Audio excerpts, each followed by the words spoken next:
Juta Padakamanam softly. Sri Guram Vaisnavanscha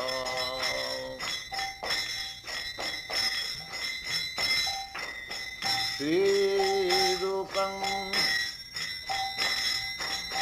Sagrajatam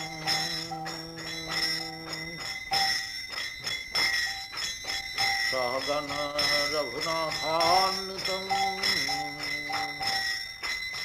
Swam Sajivam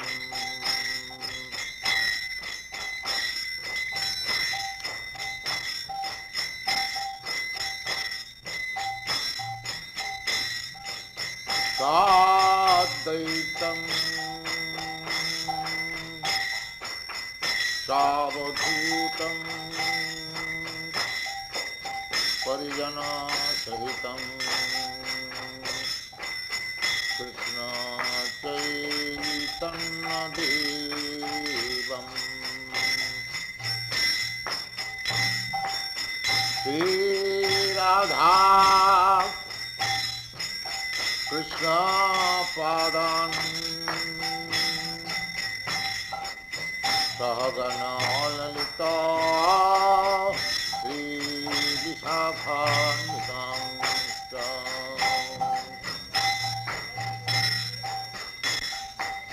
Namo Vishnu Padaya Krishna Prasthaya Bhutali Srimati Bhaktisiddhanta Sarasvati Goswami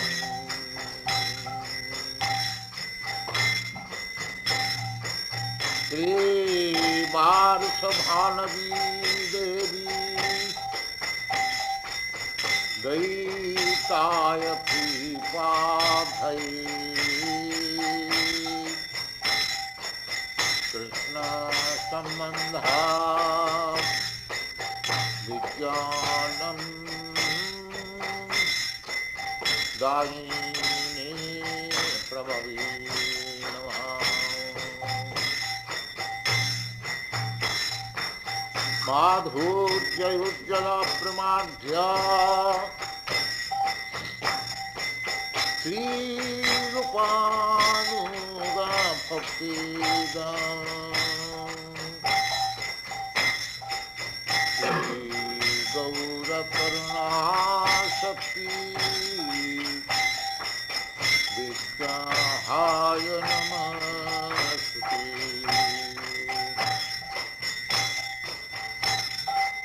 Namaste Gauravani Srimad Dinatani Rupanu Gavinjapa Siddhanta Bhanta Hadini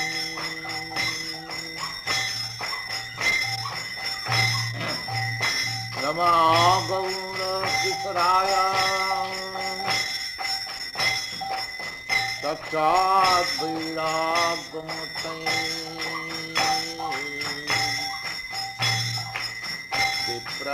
Vipralambhana Sambodhi Padam Bhojayati Namah Namo Bhakti Vinodaya Satchidananda Namini Gaura Shakti Sarupaya Rupanuga Varayati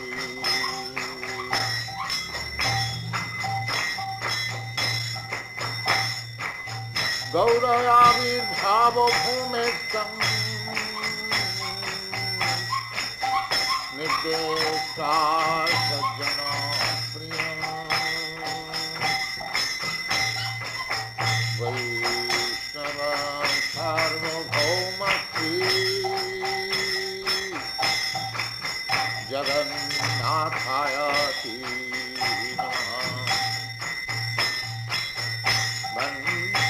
कल्पतरुभ्यश्च कृपासिन्धुभ्येव च पतितानां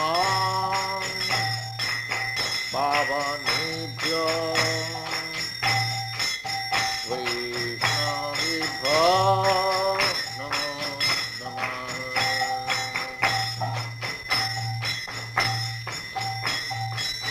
श्रीकृष्ण चैतन्य प्रभो नित्यानंद श्री अद्वैत गदाधर शिवासदि गौरभक्तवृन्द।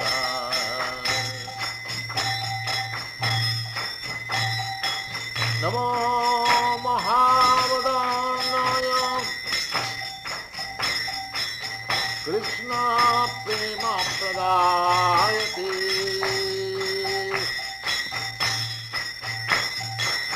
कृष्णाय कृष्ण चैतन्यनामिने गौरतिथे नमः।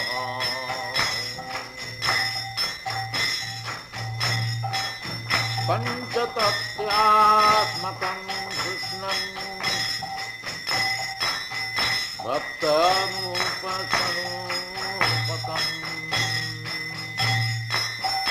भक्त्यावतारं भक्त्याख्यं नमामि भक्तगीतं।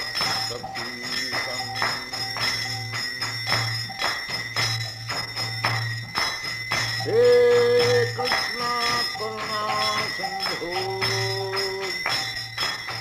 दीनबंधो जगत्पते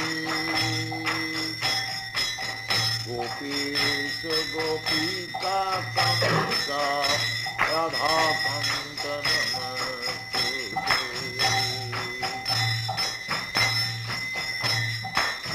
जयतां श्रुतोपंगा मम मन्दमतिर्गति मत्सर्वस्य पदाम्भोजं राधा मदन मोहनं दिव्यवृन्दारण्य कल्पद्रुमाध श्रीमद्रत्नागारा सिंहासनस्थौ श्रीराधा श्रीरगोविन्ददेवं प्रसादीभिः सेवमानं स्मरामि।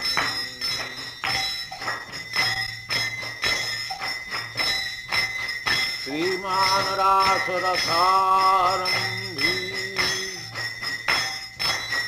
वंशी बटातका स्थिता करशनवीनोक्षण गोपी Gopinath Shri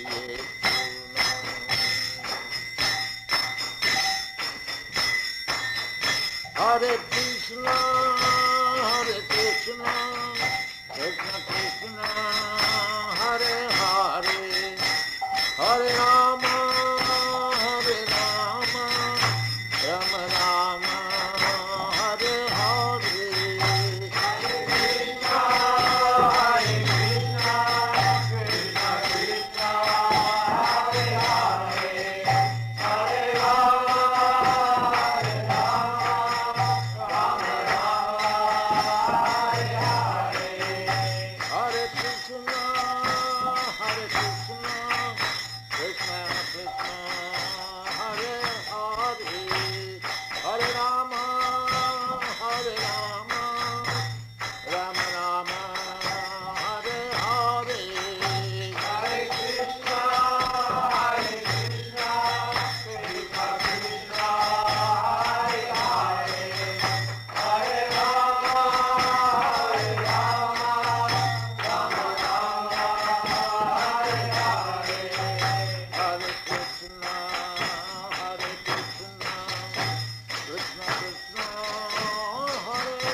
Hare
और परमंश परिव्राजकार्य सरस्वतस्माद् भक्तिसिद्धान्त सरस्वती गोस्वामी भगवत् अनंत कोटि वैष्णविंद की जय। नामाचार्य श्रील हरिदास ठाकुर की जय। प्रेम कहो श्री कृष्ण चैतन्य प्रभु नित्यानंद से अद्वैत गदाधर शिवासादि गौर भक्तवृंद की जय। श्री राधा कृष्ण गो गोपीनाथ श्याम कुंड राधा कुंड गिरि गोवर्धन की जय। वृंदावन धाम की जय। नवद्वीप धाम की जय। गंगा माई की जय। यमुना माई की जय। तुलसी देवी की जय। भक्ति देवी की जय। नववीर भक्तवृंद की जय। All glories to the assembled devotee. All glories to the assembled devotee. All glories to the assembled devotee. Thank you very much.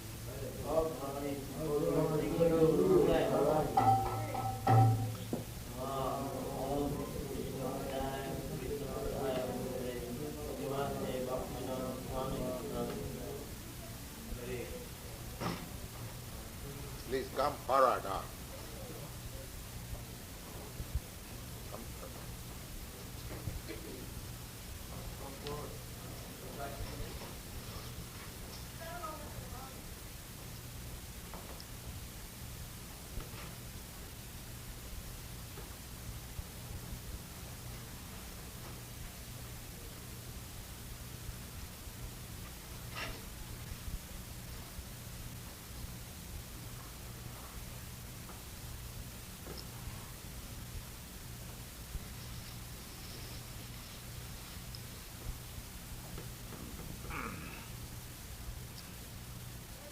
First of all, I have to thank Yadurani for nice pictures.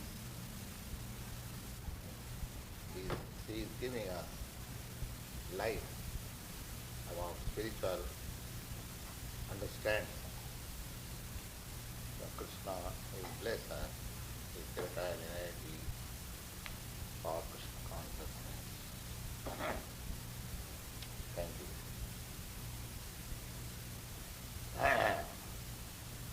So, this picture, Radha Krishna with his associates, just behind you is the picture. Radha Krishna Pranaya Vikiti, Allahadini Sakti Asma, Ekatmanavati, Ubau Deho Bhido Gato Kau. A very great sign. The Absolute is one, but in order to enjoy transcendental bliss, there is a pleasure potency in the Absolute Truth, personality of Godhead, which he expands as Radharani, and she also expands in her associates, Lalita Vishakha, all these damsels.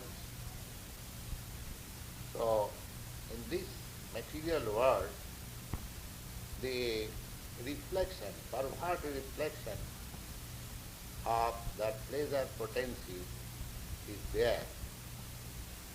The deficiency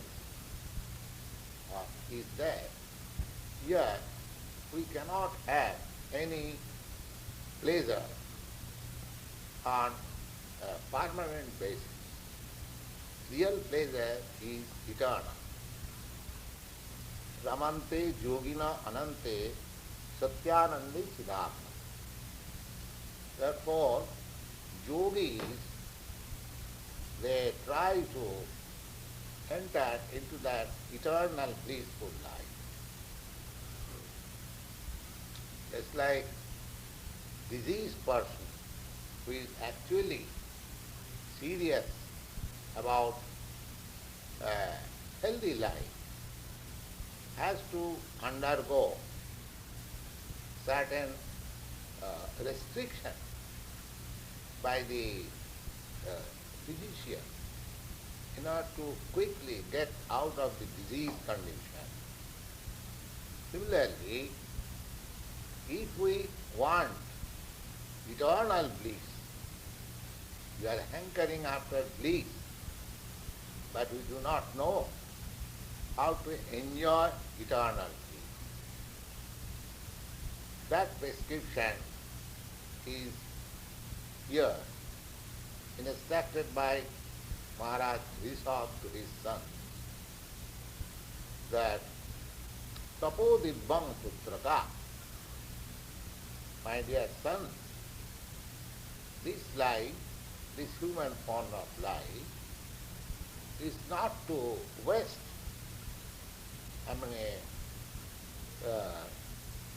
for seeking material pleasures after so much hard struggle for life, because such temporary material pleasure is also enjoyed by the dogs and hogs.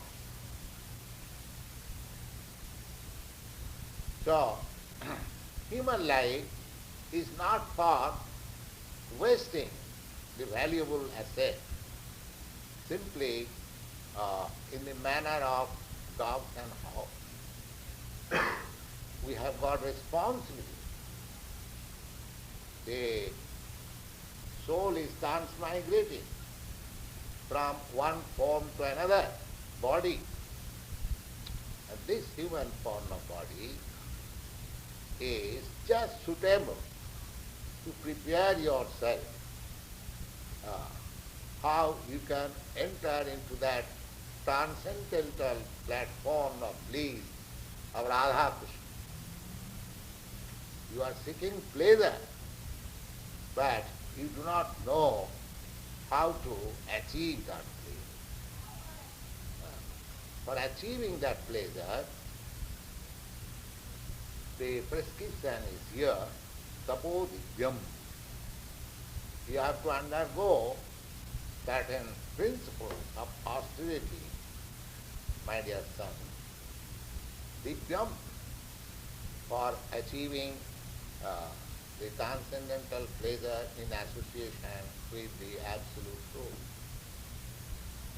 And by practice of austerity, your existence will be purified, and when your existence will be purified, just like when you get your healthy life, in disease condition, if you want to enjoy something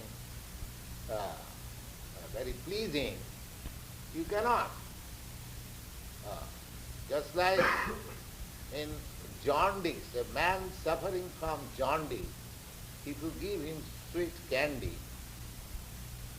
he will taste it bitter. So we are trying to imitate that enjoyment, Radha Krishna, but you are suffering the bitterness. If there is not bitterness, then here why do you find so much arrangement for counteracting the result of sex life? We have discovered so many pills, so many scientific methods that we shall enjoy sex life, but we shall not taste the bitterness of it. That means here there is pleasure, that is imitation, but we are tasting the bitterness of it. So if we want real pleasure without any bitterness, without any inebriety, then we have to prepare ourselves exactly as a patient silently follows the rules and restriction of the physician to come to the healthy life and then enjoy. In disease condition, neither we can exactly enjoy life.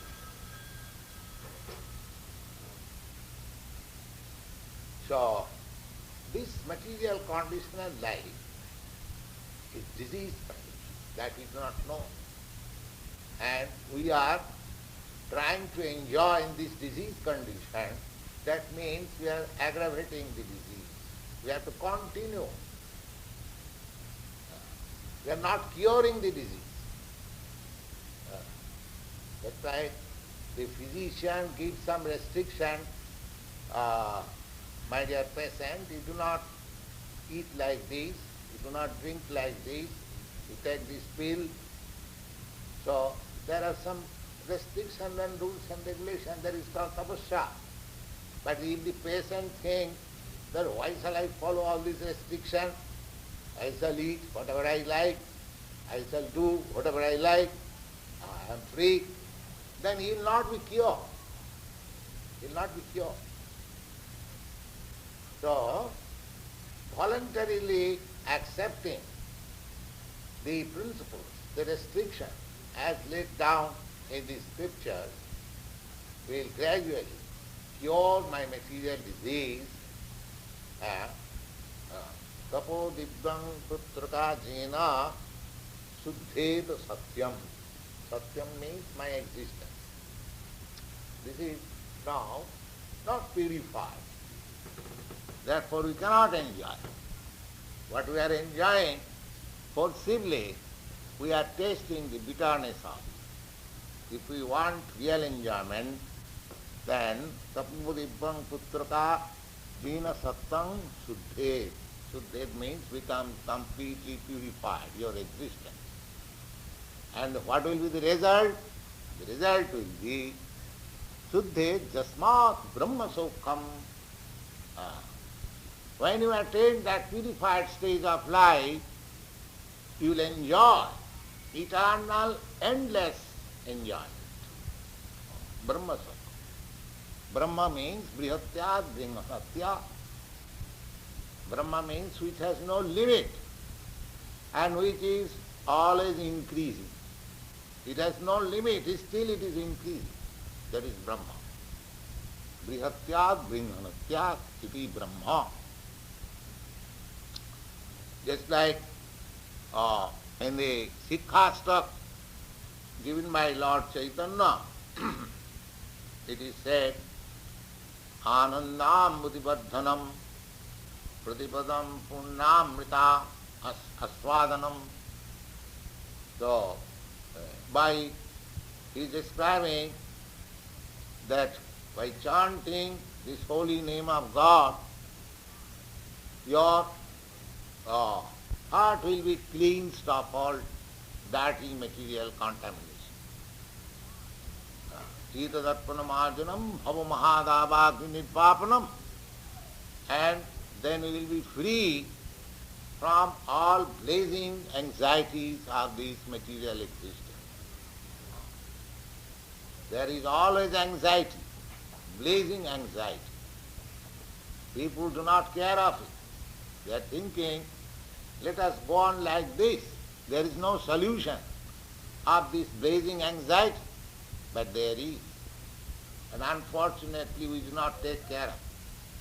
There is prescription, there is medicine, but we don't care to take it. Nobody cares for it. But there is Bhava Mahadavagni Nirvapanam Sriyakairava Chandrika Vitaranam Anandam Budivardhanam. So, Rishabdev says, Tapo Dibbanga Putraka Jena Sattang Shuddhe. Just engage your life for tapasya, for austerity. Austerity means voluntarily accepting some so-called inconvenience. There is no inconvenience.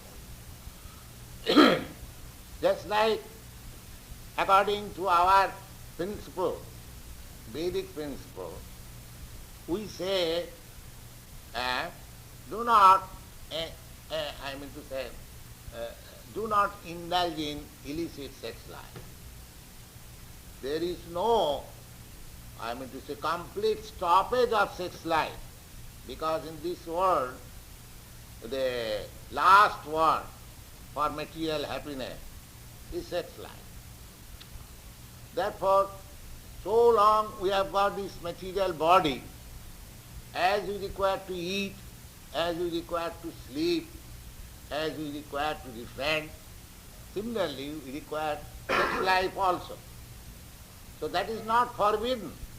Tapasya does not mean that you completely forget sex life.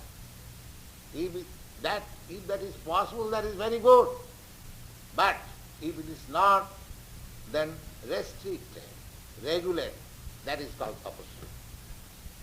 Tapasya means to accept these four principles of life, ahara, nidra, bhaya, maitunancha, eating, sleeping, defending and mating, under certain restriction and practice. Whenever you practice, it will be easier.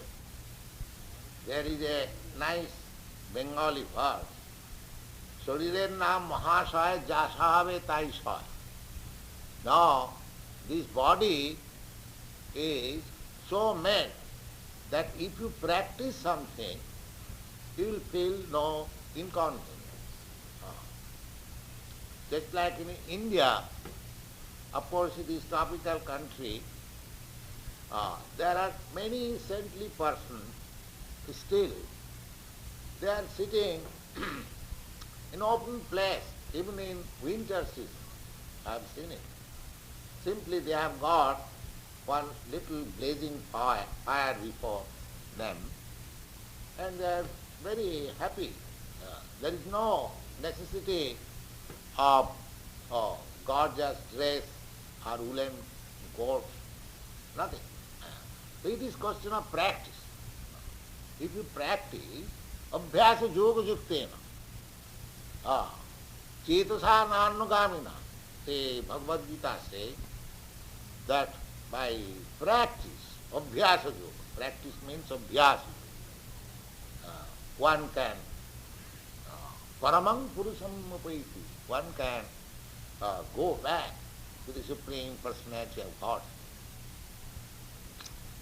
So, Rishabdev recommends, Sapo dibbang putraka jina sattang suddhi jasmat brahma sokham sanatanam tad ananta.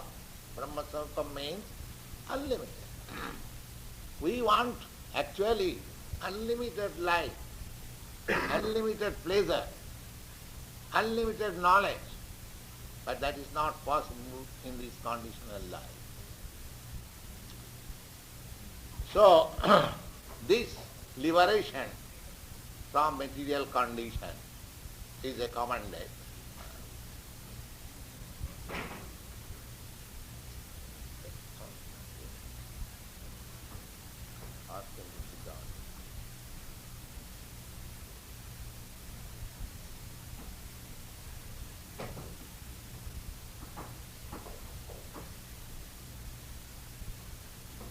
So, the first prescription, how to get out of these material clutches, is recommended here. Mahat sevadaram ahut vimukti. If you want to get free from this material conditional life, then you should approach a Mahatma. Mahat. Mahat means whose heart is expanded, whose mind is expanded, or his life is expanded.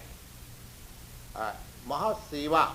Seva means to serve him. In the Bhagavad Gita also, it is recommended, tad vijnanatham tad vidhi pranipatena pariprasnena sevaya. The very word seva. Seva means service.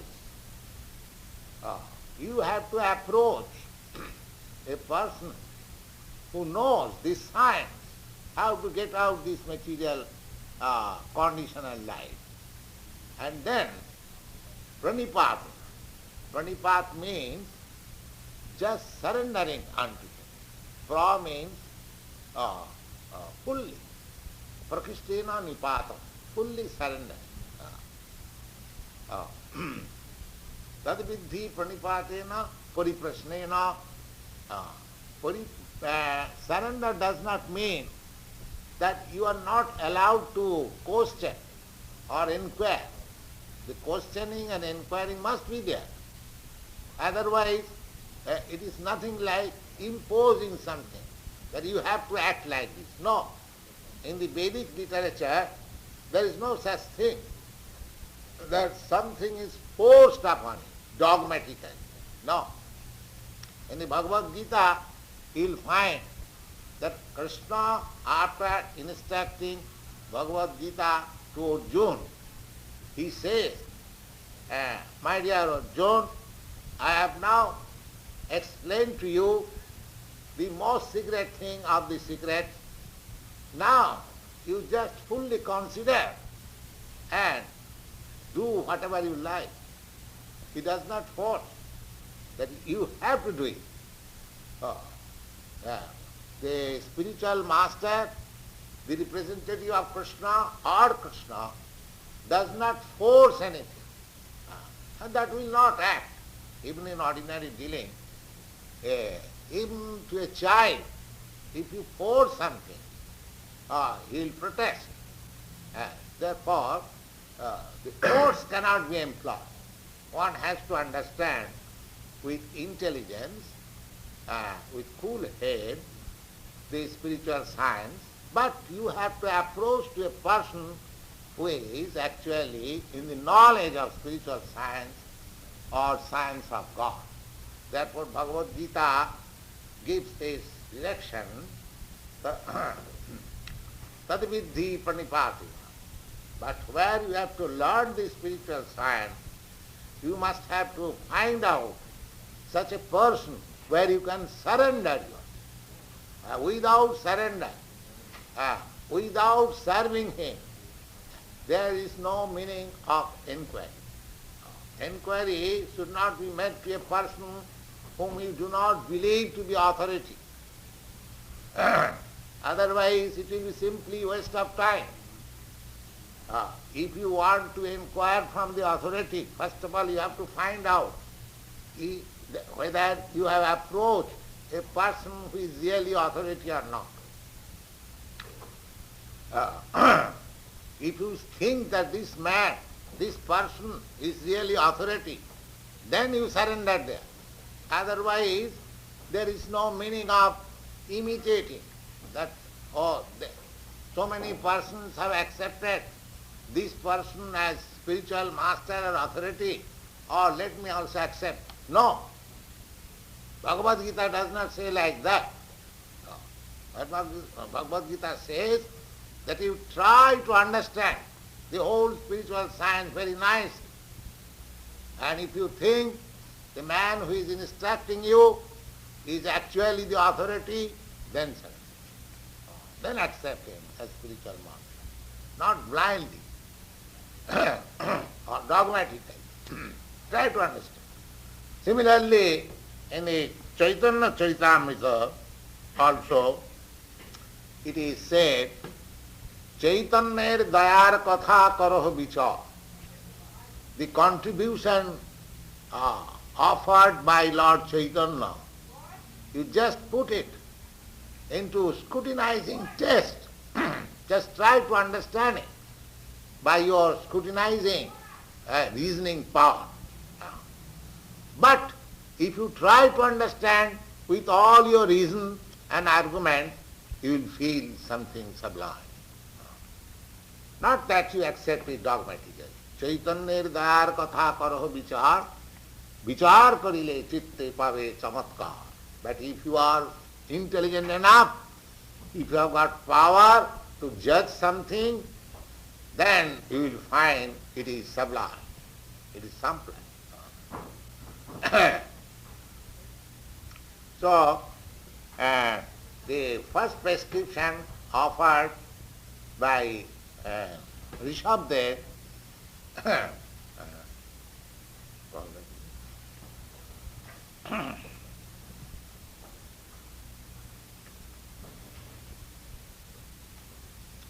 This gentleman, I mean. You can come here.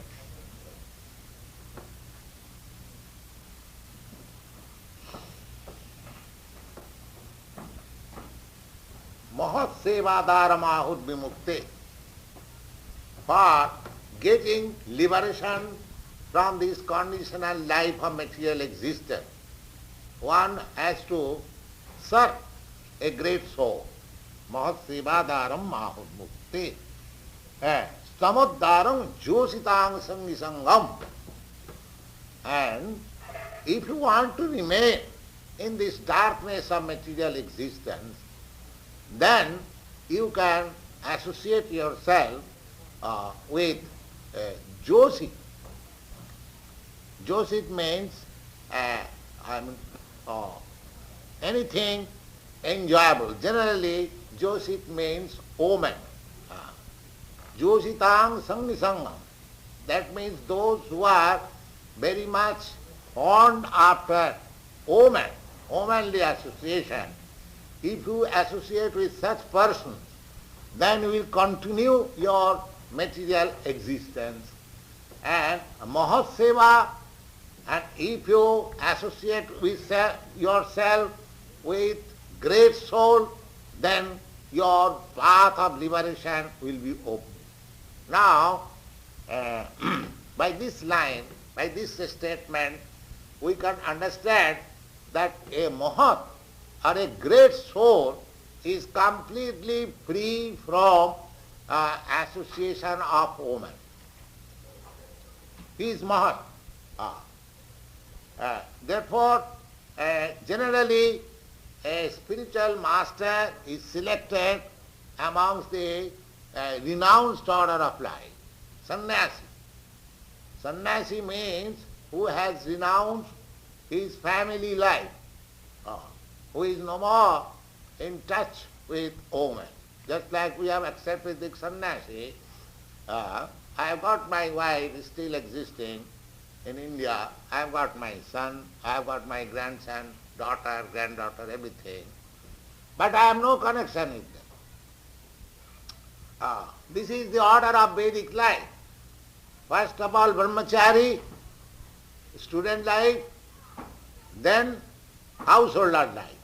After student life finishing 25 years, then if he thinks that he should become a householder, with the permission of his spiritual master, he goes home, he marries a nice girl and become a pacified householder, gentleman, and lives for 25 years with wife, and when there is a grown-up child, he prepares himself for sannyas life. That is called vanaprastha. Brahmachari, grihastha, vanaprastha. Vanaprastha means that one should leave home, but the wife can go with him, just an assistant, without any sex life. Then when that man is completely prepared, he sends back the wife to home to be taken care of by the grown-up children, and he takes sannyas. So this sannyas life means that he has completely given up sex life. Of course, association means sex life.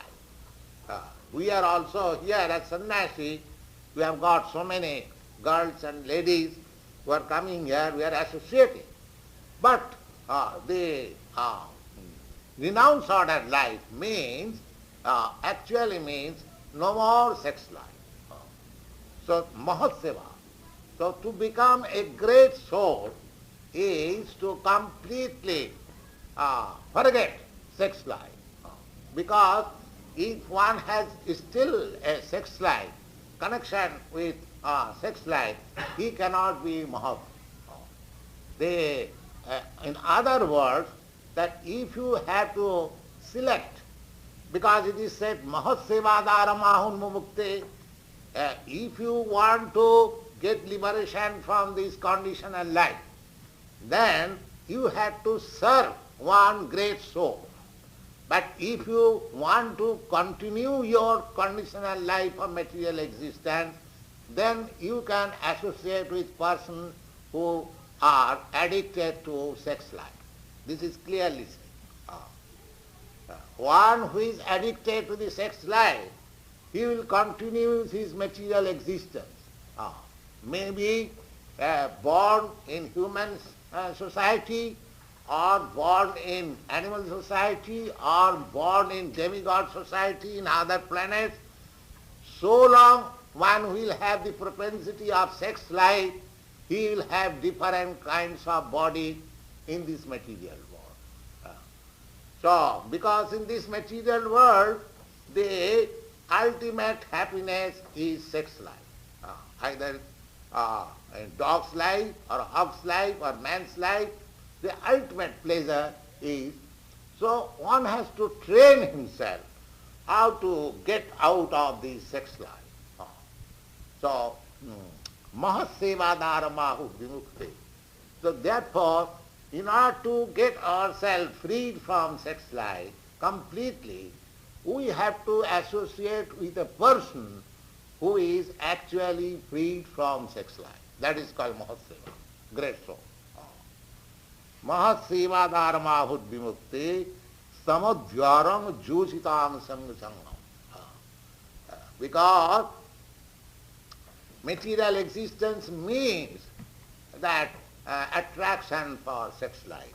Therefore this training, brahmachari training, grihastha training, vanaprastha training, that is called tapasya. In the student life, according to the Vedic life, in the student life there is no very good restriction for mixing with women.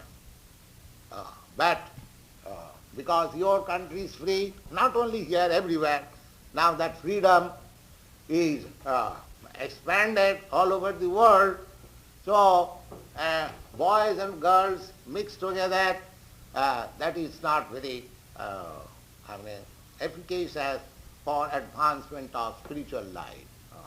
There should be restricted. Mahat seva dharmahud vimukti tamadhyarang jositang sangi sangam mahantaste samachitya prashanta vimannava surida sadhava ji.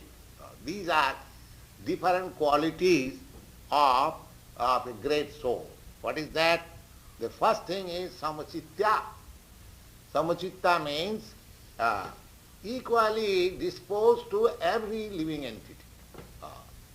Samachitta. Whatever he says for everyone. A Mahatma does not say, just like Lord Jesus Christ, he does not say anything which is applicable only to a particular community or country. Just like he says that there is kingdom of God.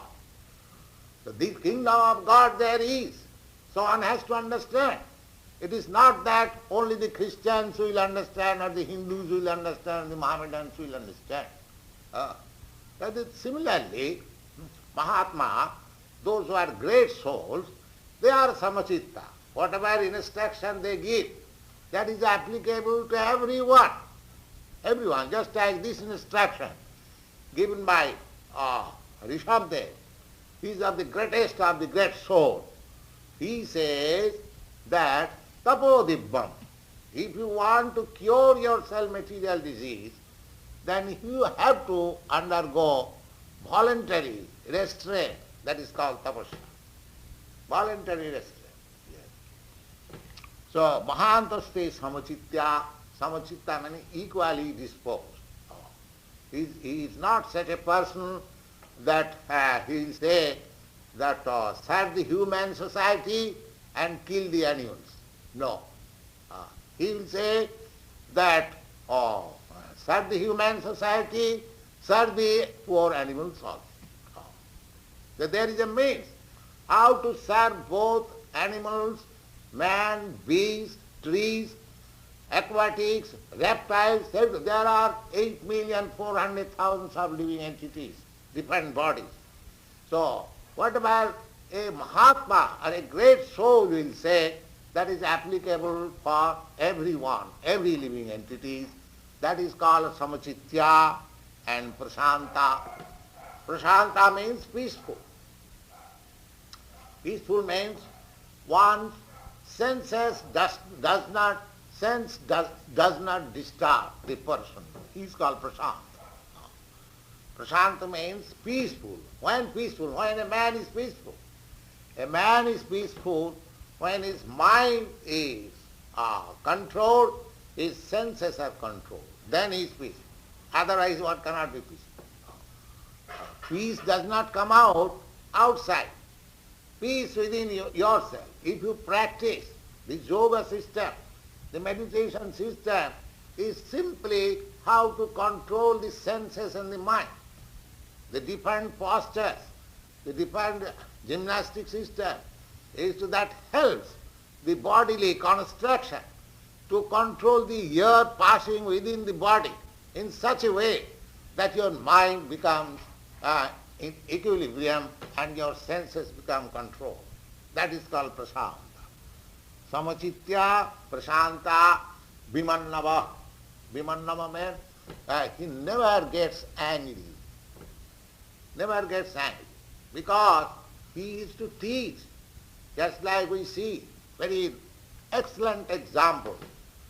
Lord Jesus Christ is being crucified, but he is so kind that he is saying, "Oh Lord, forgive them, they do not know what they are doing." It's a very nice example.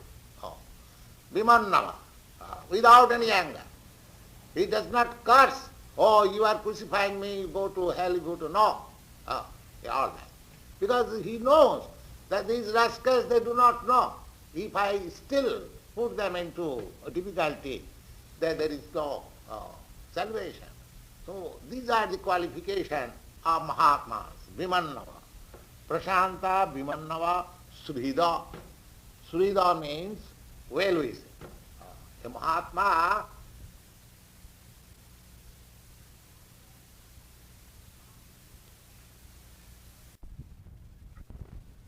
example. Just like in the Srimad Bhagavatam, there are description of 12 great souls. 12 great souls. They are just like Sambhu, Narada, Sambhu, Kumara, Kapila, Manu. Sambhu means Brahma, but he was also family man. Narada, he was renounced, he was brahmachari. So there are 12 different descriptions of Mahatmas. Out of that, about 7 personalities were all householders, but still they are accepted as great souls, just like Bali Maharaj and Prahlad Maharaj and Sambhu, Brahma. So out of the list of 12 persons, 7 persons are grihasthas, householders. It does not mean that one, because he is householder, he cannot become a Mahatma or great soul. Just like here we see the 5 pictures, associates of Lord Chaitanya. They are all householders. Even Lord Chaitanya, he was householder, and his first wife died. He married for the second time. Nityananda Prabhu, he was also householder. Advaita Prabhu was also householder. Similarly, Srinivas, he was also householder. So it does not mean that householders cannot be Mahatma. That is not restricted. So how householder can be a Mahatma? That is also described here. Jiva Mahise Krita Sauhidarthya Janeshu Deham Bharavartikeshu Griheshu Jayatma Jarati Matsu Na Priti Jukta Javadarthascha Loke. The Grihastha householder Mahatma are, that that their aim of life is to revive their relationship with God. That is the first qualification. Jiva moi ise. Their aim of life, they are living with. All Mahatma means their idea is how to attain spiritual perfection. How to attain spiritual perfection. That is Mahatma. So, a householder, a gentleman, or a person living with family, wife and children, his real aim is how to achieve the relationship, lost relationship with the Supreme Personality of Godhead. Jiva mai se krita sauhidana. His only aim is how to achieve that perfection.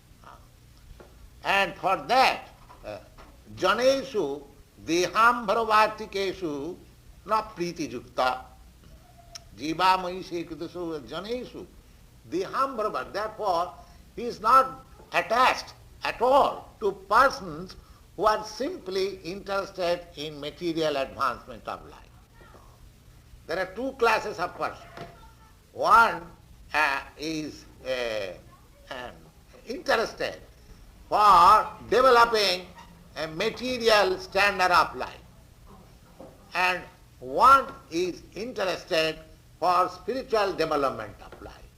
So, a householder, he can also become a Mahatma, provided he has got this tendency that he wants to develop his spiritual life. Then he is Mahatma. And not interested to increase economic development or persons who are too much attached for enjoyment. Jiva mahisi kritaso hridartha janeshu dehambharavartikeshu. Dehambharavartikeshu means person here in the ordinary man. They are simply interested how to satisfy the bodily needs, that's all. They are called dehambharavartikeshu. Any of the materialistic civilization means how to keep this body very comfortably. Not only in this life, some they are thinking also, they accept works of piety, just like charity, religion, how so next life they may be elevated to the heavenly planet and they can enjoy very long duration of life, association of very beautiful girls and drink so many beverages. Their only aim is like that, how to provide this material body with all comfort. They are called dehambharavartikeshu. Deha means this body and bhara just to maintain this body. So, a Mahatma, a Grihastha, a householder who is interested to re-establish his lost relationship with the Supreme Personality of Godhead, he is not interested with the association of such persons who are simply, interested in bodily comforts, dehambharavartikeshu. And then, what about his own family? He says, Jiva Griheshu. Griheshu means that is home. Jaya. Jaya means wife. Atmaja means children. Jaya Atmaja. Rati means wealth or money. Not Priti Yukta. They are not very much, addicted. Just like ordinary man, he is very much fond of house, very much fond of wife, very much fond of children, very much fond of wealth. He is not that. Javadartha praise. They are fond of or they are interested with the relationship as much as is required. Therefore, in the Vedic languages, there are two kinds of householders. One is called Griha Medhi and the other is called Grihastha. Grihastha means one who lives with family, but his interest is realization of self and realization of God. And Griha Medhi means he has no more interest, he has no interest what is spiritual life, what is God, that is simply interest in developing the family standard of life. So there are two classes of men, but one who is simply interested with spiritual life, they can also be claimed as Mahatma, even in the household life, but his interest is only for God realization, and his symptom is described that his only aim is God, and he is not attached with material comforts, or he is not attached with persons who are simply engaged for the improvement of bodily happiness. Yes, it is now 8:15. Now if you have got any question, you can put before me, I shall try to answer.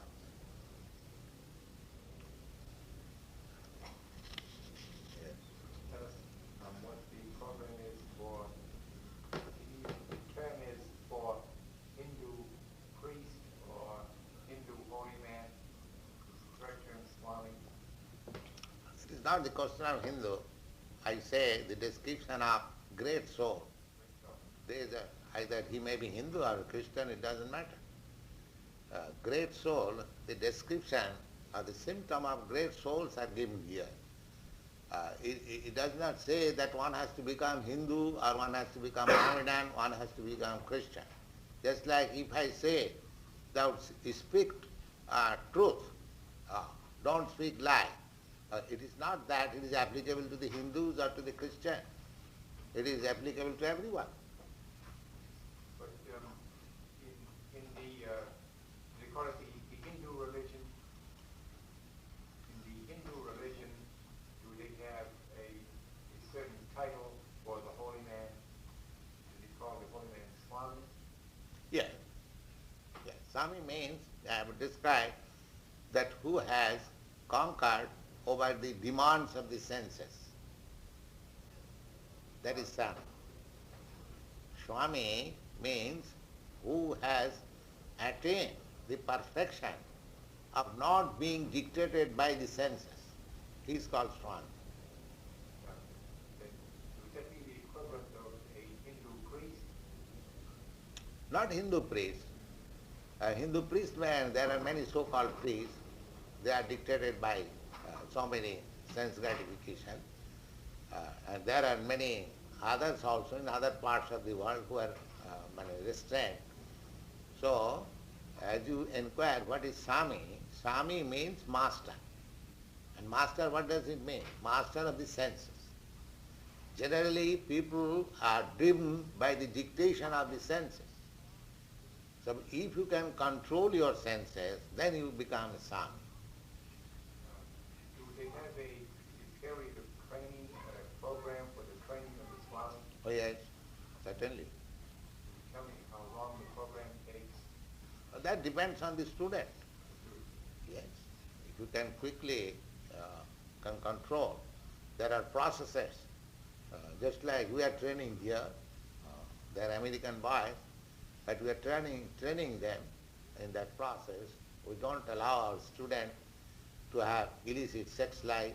We don't allow our student to indulge in non-vegetarian diets. We don't allow our students for intoxication, and we don't allow our students for gambling. So these four principles, they are practicing, they are chanting, and they are restraining. In this way, when one is trained as brahmachari, then he can become a Swami later on. Yes, the training is there. So is it a process of training? Become Swami, a process of study?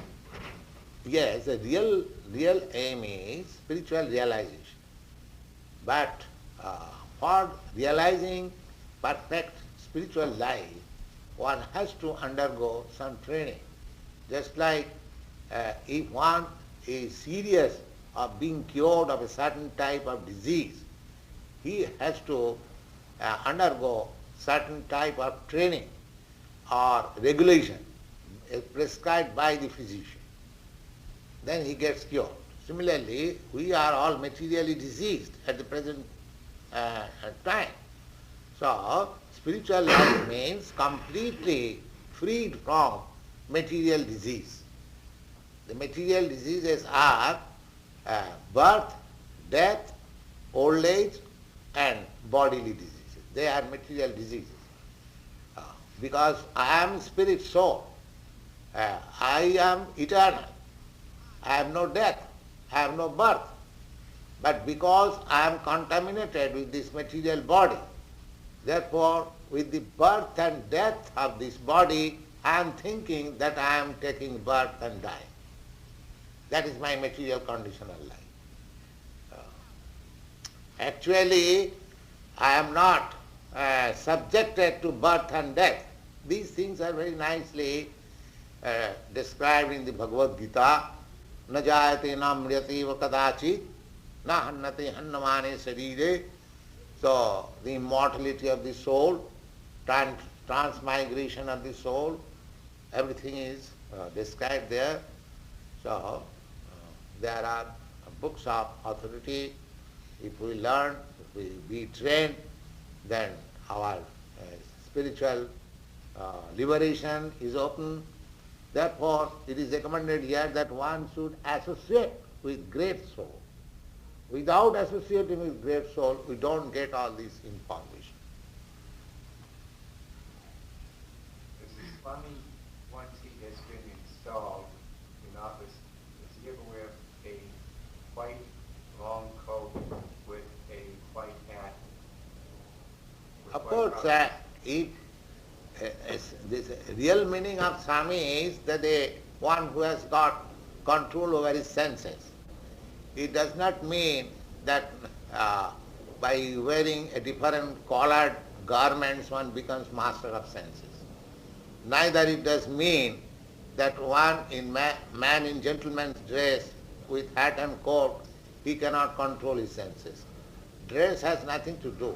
But according to the Vedic system, just like there is a particular uniform that this class of men who have renounced this world, his robes or garments should be like this.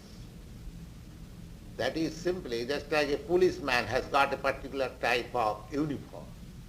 But that does not mean that may be imitated even by a thief.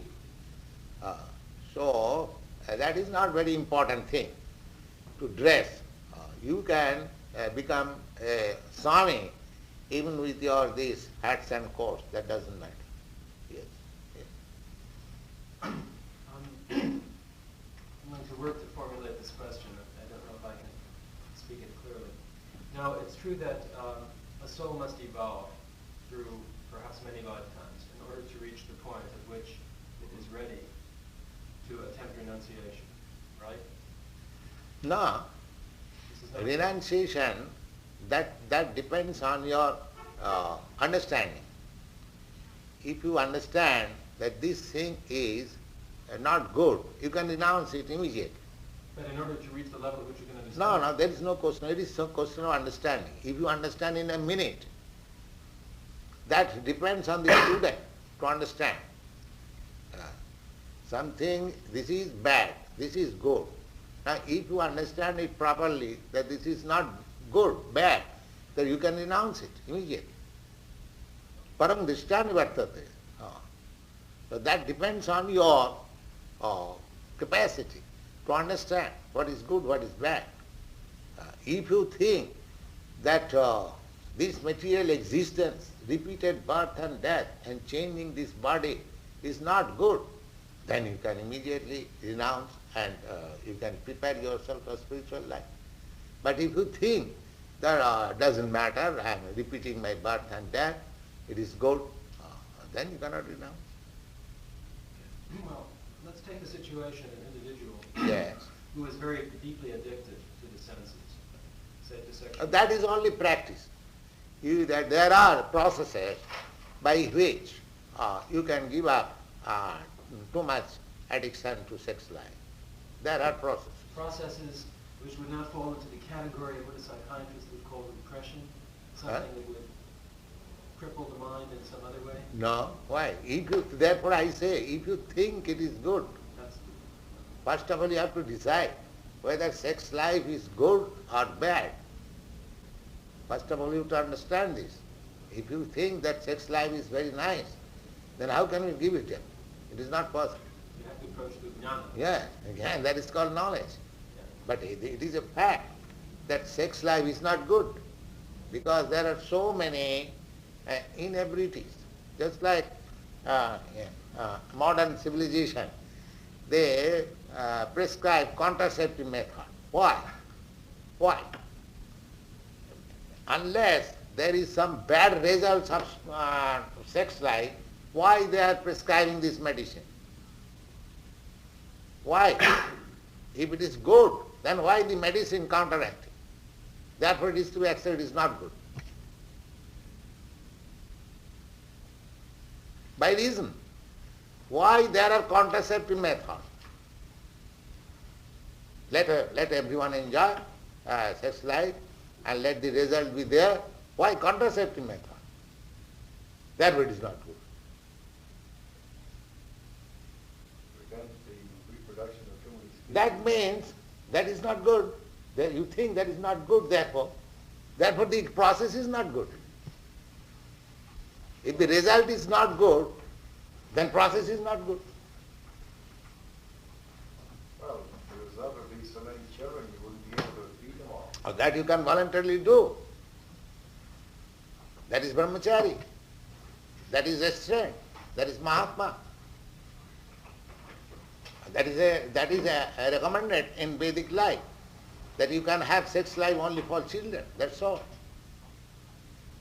Therefore, sex life without any desire of children is not good. Yes. Okay, now what of the situation of an individual who is double-minded, split, who is perhaps convinced, okay, intellectually, but nonetheless is torn by very deep emotions and attractions, is very deeply sunk in Maya. Are there ways of dealing with this kind of problem without forcing? Or is there some... First of all, you have to understand that this material life means birth, death, old age and disease. Just try to understand. Do you like repeated birth or repeated death? Do you like? I see where we're going, yeah. Do you like, first of all answer. Do you like it? No. Do you like old age? No. Do you like disease? Oh, no. This is materialistic life. As soon as you get this body, there is birth, there is death, there is old age, and there is disease. Therefore, if you want real happiness, then you have to get free from all these four miserable life. That is spiritual life. You have to become free from birth, you have to become free from death, you have to become free from old age, and you have become to free from diseases. That is real life. I don't like this means this is not real life. The real life is different. So if that real life you want, then you have to follow the process. That is being discussed here. Tapo dibbang putrakajina suddhi. Will the Swami give another service at the Arlington Street Church at any time in the future? Arlington? Are you going to be there again? Arlington Church, yes, I was there. Will you be there again sometime in the future? That if you arrange, I can go. I am at your service. I have dedicated my life for this. Whenever you call me, whenever you invite me, I can go anywhere. Why Arlington Church? I can go to any place. Because it is my duty to give you, to deliver you this message of Srimad Bhagavatam and Bhagavad Gita. That is my duty. Swami, what is Om? Om is the concentrated name of God. One say Om instead of Krishna, gain the same benefit? Yeah. But why instead of Krishna? If one Krishna is the same, why not Krishna? Why stick to Om? Om is formless. But Krishna has got beautiful form and jnana. And we are addicted to beautiful form. Why? Something which is not beautiful. There's only need for Brahman. Krishna says in the Bhagavad Gita, Ukranam Omkarasmi. Amongst the alphabets I am Omkar. But Krishna says that I am Omkar. So, in one sense, Omkar and Krishna the same. But I can see Krishna, very beautiful, and so many things. But I do not see in Omkar that thing. Therefore my preference should be to Krishna. Why shall I stick to Om? Thank you, sir. Yeah. What determines your capacity for knowledge? Is that, Capacity and knowledge? is that determined by the previous life of the soul? No. You can earn the capacity in this life also. You forget whatever was in your previous life, it doesn't matter. The Shastra is there and the spiritual master is there, the saintly persons are there. If you try to understand from right sources, then your knowledge is there. It is not that because in previous life you had been something, therefore you cannot understand. It is not like that.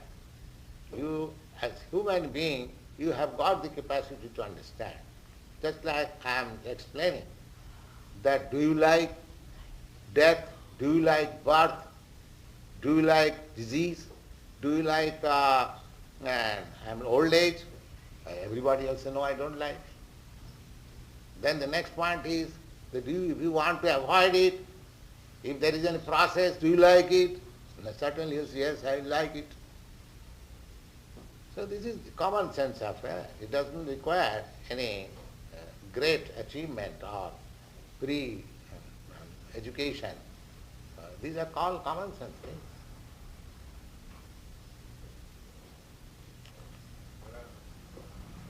May I ask the Swami if the sacred cow was a symbol symbolizing compassion for all living creatures? Not only cow, any animal that should be object of our compassion. If we want to eat something and live, so if you have got sufficient food stock in other kingdom, we have got vegetables, we have got grains, we have got milk, so many things, fruits, flowers, so many things. Just like we are living on these things, we don't feel any inconvenience. And they are, according to medical science also, they are very rich in vitamins, food value. So, why should we kill? Especially if we are human being, the cow is supplying us milk, the most important food stuff.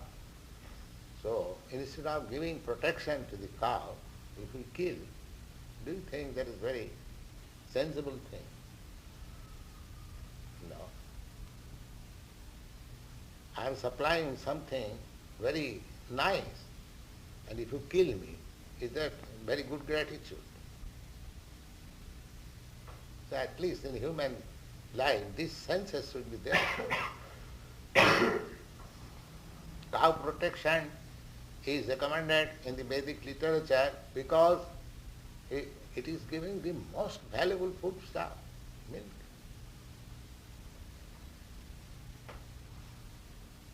Apart from other sentiments, it is supplying, and in exchange of nothing, she simply eats some grasses from the ground, that's all. You don't have to provide cows. with foodstuff. The things which you refuse, you take the grains and you supply the skin. You take the fruit pulp, you supply the skin. You take the, from paddy, you take the rice, you supply the straw, and she delivers you a very nice foodstuff. And I have discussed all this point in my Srimad Bhagavatam, that human economic problem can be solved simply by having some land and some cows, that's all. Cows will increase and multiply. Eh? Cows will increase and multiply. Yes, every living entity will multiply, that is another thing. I mean to say, from cow we get milk, from milk you get butter and so many milk products, and from the field you get sufficient grains and fruits, so your economic question is solved immediately. If you have got some land, the land is, the immense land is still lying vacant all over the world. Yes? But they have diverted their energy in a different way. That is the miscalculation of the present civilization. They have forgotten that the aim of human life is to advance oneself in spiritual realization. The time should be saved as much as possible, and that time should be utilized for spiritual realization. But we have encumbered our civilization in such a way that we have lost all simple living things. We have manufactured in so many ways, encumbered ways of life, therefore we have neglected spiritual life, and because we have neglected spiritual life, there is no peace.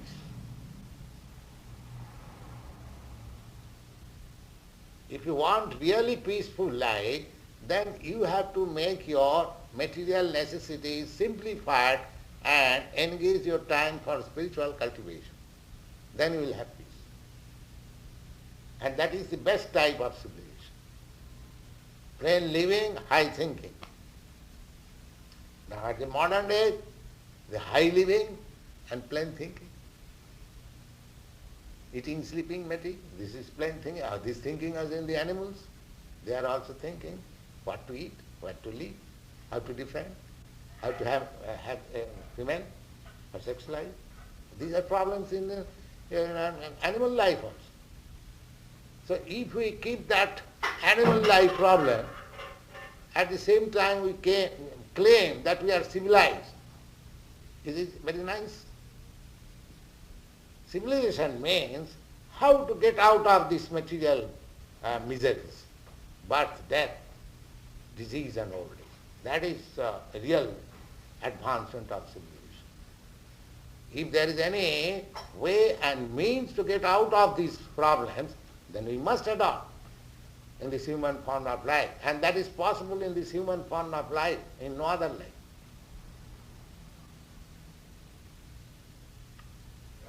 The Hindus essentially vegetarian in the sense of the Seventh-day Adventist. Not necessarily all Hindus are vegetarian. Not necessarily. There are many Hindus who are worse than others. So it is not that because one is Hindu or one is Indian, he is vegetarian. No.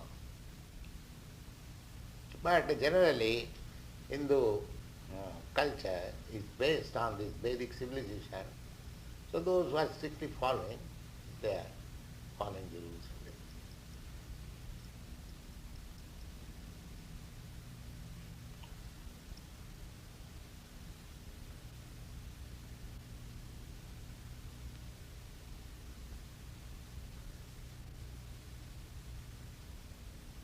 So any other question?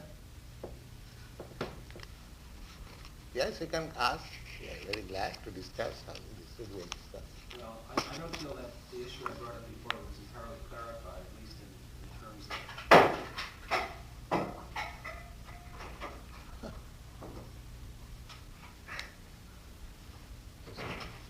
They have no training. Excuse me? These children, No. no training. So It is risky civilization. We don't train our children. And they are going to be future.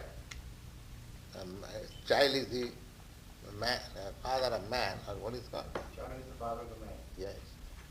So, from the beginning there is no training. So how you can expect good father and good children? They're the divine folk. Hmm? They are the divine folk. Divine folk, they don't require any training? They're born divine. They have their own divine religion. They don't require any training. See, they have the religion. They have the one and only religion. That's all right, but religion does not mean that one should be not trained up. Does it mean? They're supposed to be divine. They suppose, that's all right. Yeah. Yeah, let me try to delineate that a little more precisely. I've known people who have said, well, yes, I don't like birth, and I don't like death, and I don't like old age, but I have this tremendous driving need, and I don't know how to deal with it. You see, I must have sex, or I must have this, and I'm tormented. I'm stuck in a trap. I'm ensnared. You say that's the individual. Now, if you can already reach the person through jnana and convince him, and he can act on the decision of his will, then he's obviously already in a high state. But what do you do with this sort of person who is split, who is torn by his instinctual physical needs, and they drive him, you see, and yet he wants to do something? Yeah. How can you deal with such a person without forcing Yes. him to contain himself in No. such a way that he will do damage? No, Or it must he is- be allowed to expend his energies until he is convinced by experience? No. Just like amongst our students, there are many married couples also, and there are brahmachari also. That I have already explained, that one who has got sex desire, he is not barred from this. Yes, he is not barred. Nobody is barred. Simply following some regulation, that will gradually train him. And the main principle is that as you go on hearing about this transcendental message, then you gradually become attached to these transcendental things, and the more you become attached to this transcendental thing, the more you forget this material thing. So it's an evolutionary process Yes. that one need not force. No, Yeah. there is no question of force. There is no question of force. You don't force. There is no question of force. Force cannot act. If I force you, then it will not act. You have to evolve yourself from this platform to this platform. That is possible for everyone. So if someone feels he has an overwhelming need, he shouldn't try to hold back to the point at which he suffers pain, but he should also chant or do something that will elevate Yes, him. yes, yes. And gradually he will. First thing is, suppose a man is too much sexually addicted, if he hears that this is impediment to my spiritual advancement, if he hears repeatedly, then he thinks of his weakness, that this should not have been done, but I am so weak. So with this knowledge, he can advance. You see? At least he must know that this is not good for my spiritual advancement. Then it will be that Krishna or God will help him. There is a English proverb, one who helps himself, God helps him. God helps those. Yes, the God's help will come. So there is no question of despair. Anyone can begin, and the simple beginning is chanting Hare Krishna. So all our students, they are also addicted to such things, but by this following this process, they are also now free. It is not impossible. There is no such program which is impossible to be performed. No. Practically, this program is the simplest and the easiest process. And it can be adopted by anyone in any condition of life. That is the beauty of this process. In contrast, yoga counsels Oh, that is not possible for us. Because yoga practice, if you really aim to the perfection of yoga, that is not possible in this age. If you are satisfied simply by some sitting posture and paying the fees, that is your business, you can do that. But it will never get you to the perfectional state because you are completely unable to perform all the regulations and rules of yoga system. That is not possible. That I have described many yes. So yoga system is very difficult for this age. But if you think that this is a fractional practice of yoga, 1%, that is not possible to reach to the perfectional stage. The perfectional stage is that if one is perfect in the yoga practice, he shall die at his will. Material laws cannot act upon him. Yes. He will be practiced to control the inside air in such a way that whenever he thinks fit, that now I shall leave my body for such and such planet, I shall go to such and such planet, the yoga system will help him, if he is perfect. But who is such perfect man in the yoga system? It is not possible. But there have been yogis in India who have reached that. Yes. But they do not come out. But they're very few. Is that the problem? Because the yoga system is to practice in a secluded place alone. It is not a business that we have to open some yoga class and practice it. No. It is first principle is that he must be alone and in a secluded place, in a sacred place. You see, they are described in the standard yoga shastra. So they do not come. Those who are really achieving perfection, they do not come out to the human society. How about, you know of Paramahansa Yogananda?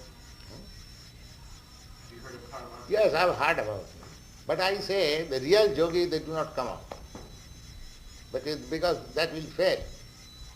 It is clearly stated that he must live in a secluded place alone. Then yoga practice perfection is possible. In other words, he has no public ministry of any kind. He has no public ministry of any kind. No. It is not like that. He must be alone and in a secluded place and sacred place, and the process is to sit. Thank you very much. He should sit like this, he should eat like this, he should sleep like this, like so. They gave up. There are many yogis in the history, just like Vishwamitra. He was a great king. He gave up everything for practicing yoga. Why? He was king, he could practice yoga. Now, this yoga practice was recommended to Arjuna. He said, it is not possible for me. So it is not possible. Even 5,000 years ago, a person like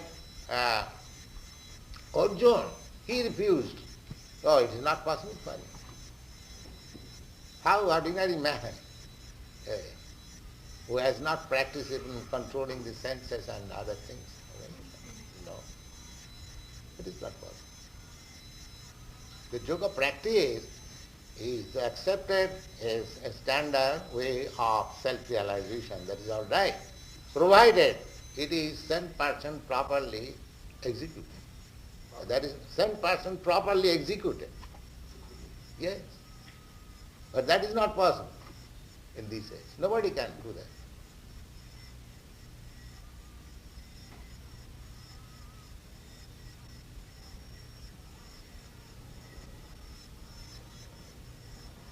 Bhagavad Gita be sung? Can the Bhagavad Gita be sung? Bhagavad Gita be sung? Bhagavad Gita? Yes. It is song of light? Yes.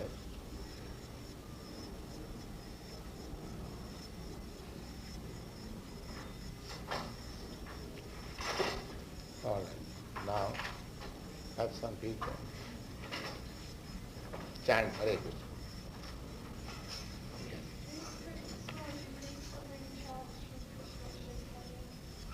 Sri Krishna Chaitanya Prabhu Nityananda. Yes, chant.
Bhagavatam Srila Bhaktisiddhanta Sarasvati Goswami Prabhupada ki jai, Ananta Gaudiya Vaisnava ki jai, Namacharya Srila Bhaktisiddhanta Thakur ki jai, Prem se kaho Sri Krishna Chaitanya Prabhu Nityananda Sri Advaita Gadadhar Shivasadi Gaur Bhaktivedanta ki jai, Sri Radha Krishna Gaur Bhaginath Sam Kund Radha Kund Gilivardhan ki jai, Vrndavana Dham ki jai, Navadev Dham ki jai, Ganga Mai ki jai, Jamuna Mai ki jai, Swami Bhaktivedanta ki jai.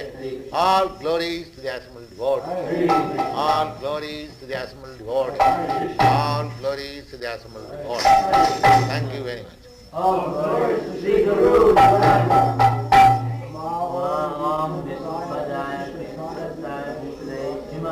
Bhaktivedanta Swami Prabhupada.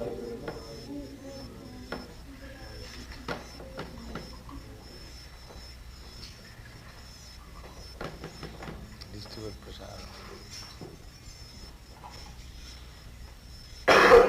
The whole process is that we are aiming at the highest perfection of life. If there is little inconvenience by following the rules and regulations, we should accept it, because aim is very high. One of the big ideas is the idea of that all life is divine and divine compassion for all life. It's one of the big ideas that all life is divine and therefore we should have divine compassion for all forms of life. First of all, you know what is divine life. Then we will have... Divine origin. Life is of divine origin. If we do not know what is divine life, then how we can distribute divine life to everyone? Well, First of all, you have to understand what is divine life. that life is of divine origin. And therefore That what do you mean by divine? that a deity creator, Huh? a God creator. And therefore, since we are included, we are created by God and should have divine There are compassion. so many creations, but which creation you have to accept? God is creator of so many things. But He created us also. That's all right. He is creator, but He is creator of everything. But why divide everything, bad and good? That we should have Now why do you distinguish this is good and bad? If everything is created by God, but that does not mean that everything is divine. Do you follow? Yes. but we should have You have to learn what is divine. Not that, because God is creator of everything. but we should have divine love for life. Therefore I say, what is divine love? What is divine love? Yes, Compassion. that you have to know. Without knowing how to become compassionate. Just like I will give you a practical example. This is my personal experience. One boy was suffering from some typhoid disease, and he asked his younger brother, please give me some biscuit. He is forbidden to take biscuit because he was suffering from. And he thought, oh, my brother is suffering for want of biscuit, so he supplied some biscuit. And the mother, when she learned that this young boy has supplied this diseased boy biscuit, she began to beat him like anything. So he thought that I am doing very divine service to my suffering brother. But the result was beating by the mother. Therefore one should know what is service. Otherwise he will suffer.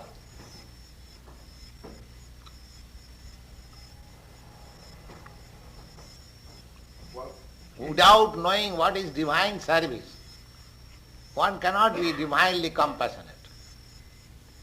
well, First of all, one should make his own life divine, then he can make divine compassion. Isn't it a simple idea to love light? The same thing, if you do not know how to love, then your love may produce bad result. Just like the same example. The younger boy thought that I am loving my elder brother, and he supplied some biscuit, which was forbidden by the physician. And as soon as the mother heard that he has supplied him biscuit, he began to beat her like anything, punishment. He thought it is very good service. He is in need of biscuit. So I am supplying him, stealing from the store. Mother will not know. So I am doing very good service. But the result was beating. Similarly, we may think something that this is divine. But who is judging that this is divine or not divine? Therefore you have to learn how to serve divine. Then you can serve. Without knowing you cannot. That will be disastrous. Everything requires expert knowledge. Otherwise it will be disastrous. But isn't the general idea? General idea is very good, but the one who is going to bestow divine service, he must know what is divine service and how to become divine. Lord Chaitanya says, Apani achuri Prabhu jivere sikha. One has to, first of all, exhibit himself that he is divine. Then he can, serve others divine. Physician, heal thyself. If a physician is diseased, a patient does not like to go here, but he is himself diseased. So, divine love is very good, but one should understand what is divine love. One should not misunderstand what is divine love.